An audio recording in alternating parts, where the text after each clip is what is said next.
We are doing a logical study of Africa by Africans for Africans. That's what we are doing. We are Africans genius, and we liberate the mind. So explain to me the significance of the African map on the floor like this and the different things that you have on it. That talks about the different countries in Africa? Yes.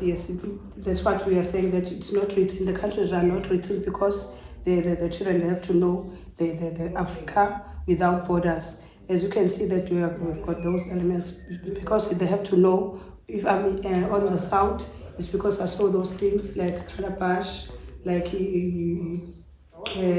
those things which are there. And amabeads, we know that we've got amabeads in Southern Africa. Most of them, we find them in South Africa.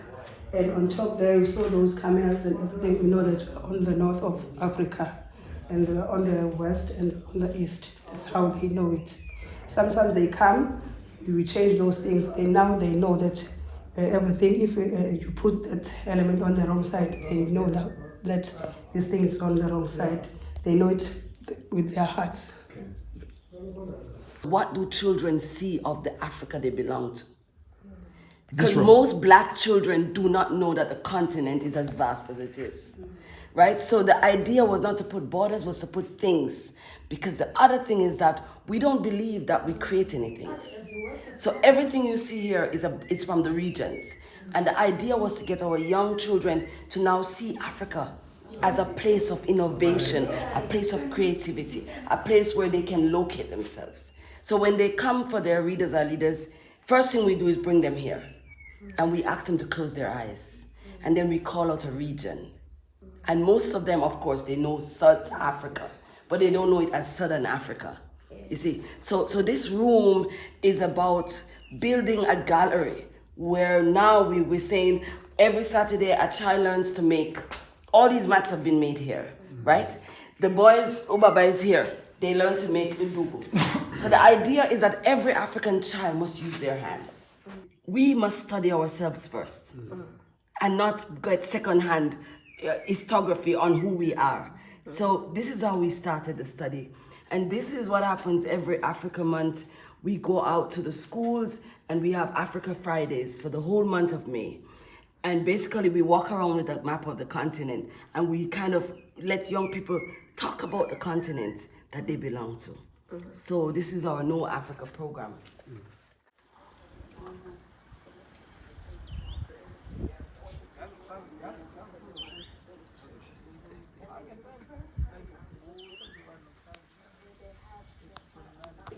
So inside here is the Sankore room. And as you know, Sankore is about the first African university in Timbuktu. It's called Sankore. So the children get to make things with their hands. And this was what they did for Heritage Months. So every child was able to make for themselves something with bead. But I draw your attention to Mam Klina Klope when she says, until we see a brighter future in our children's eyes, not much of what we do is of any value. And if every adult who is an African understands that, no matter what you think you're doing, if you're not opening the eyes of a child, we're holding ourselves back. Yeah. So this is what stimulates this room. And every Saturday we have, what's the numbers on for the readers? Saturday, 50 to 60. So in the morning we have readers are leaders. Every child must take a book and read. And if you notice, it's all black authors, right? So it's important that they see this.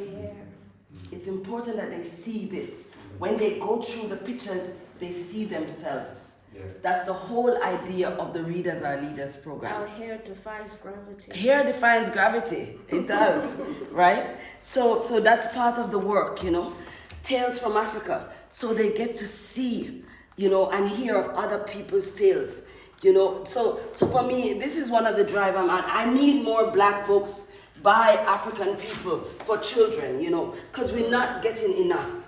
And it's, as you can see here, we don't have enough. In the 11 schools that surround us here, there are no libraries. We have 11 high schools, we have 2 primary schools. I've been through all of them, she knows. Not one library. Not one place for children to read. You know, and not just read because you're forced to read because you want to read. Yes. We did an assessment on what are the skills that are available amongst people here in this village. There are no plumbers, for example. Okay. There are no computer. So we started like picking up on how do we get young people to start looking at skills that are needed in the community, not skills that we want them. So carpentry, you know, yeah. So this room is ready for action. We want this room to be a training room. We want it to be a room, and we call it the skills development room. So for now, it's looking like the storeroom, but it's gonna be the skills development room. So a Black American family came to the center from Atlanta, Georgia, and realized we didn't have toilets because the children were using this toilet.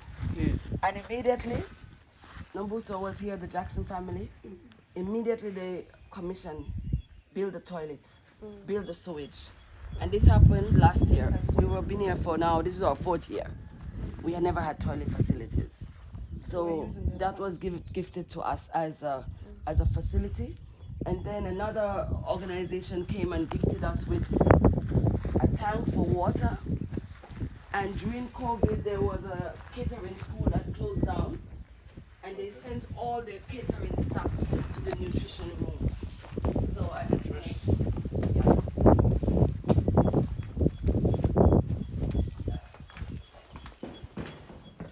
So we're working with Food for Life, creating hunger-free zones in every town and village. And this is our room where we do the nutrition. We have the women from the village, they do all the cooking. On a Saturday, every child gets a fruit and a cooked meal. Yes. Are there any herbalists around? They are. Yes, because that's also, because we know how to medicate ourselves. I know your brain is going to all over the place, but yeah. So yeah, so this is our That's what actually helped us above all the other things. Food that helps us in the COVID. Absolutely. So one of the things that the land is going to be doing, there's a herbal garden that we've started. So the center has now been registered as an organic center, which means that we are going to be sourcing, they're going to be sourcing from us.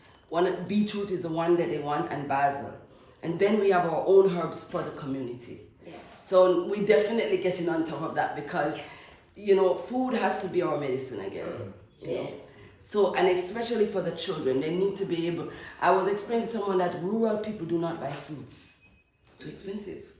So you buy some chips and stuff, but not fruits. Because who's going to eat all of that fruit? So at this center, you will not see any chippies and chappies, and you can't come in here with it. You're not allowed. When you come here, you get fruit. It's health. What was the name that you called this room again? This is the nutrition room. And why the nutrition room and not the kitchen? Because whatever comes out of here must be nutritious to the children. So I don't want a kitchen. You can do anything in a kitchen. But when you call it a nutrition room, even those who are preparing realize that we're doing spiritual work.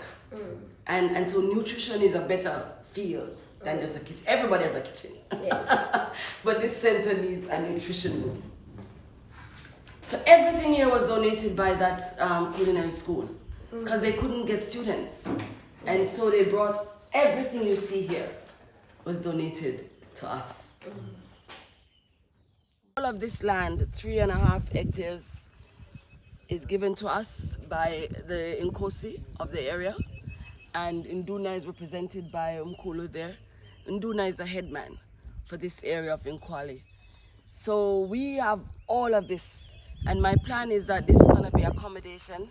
We're going to build some roundabouts here so that when we have our people come in from all over, they'll be able to stay on the land and just be here. And we don't have any locks around here because in Nduna, the people know that this belongs to the center.